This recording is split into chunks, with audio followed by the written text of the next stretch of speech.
Siswi SMA Negeri 1 Seputih Mataram bernama Nima De Ira Puspanandini terpilih sebagai anggota Paskibraka Nasional setelah menggugurkan lebih dari 100 peserta yang tersebar dari berbagai sekolah dari Provinsi Lampung.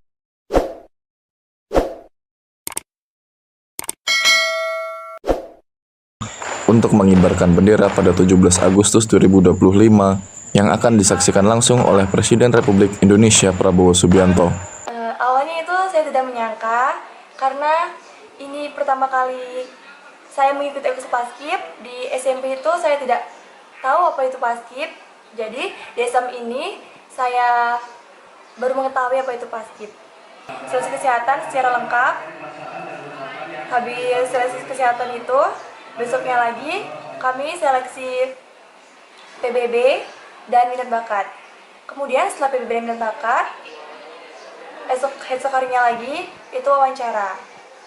Untuk berangkat latihan di Jakarta itu tanggal 14 Juli di Istana Negara, di Jakarta, di Cibubur. Nanti harapannya nanti formasinya apa? Siap, Baki.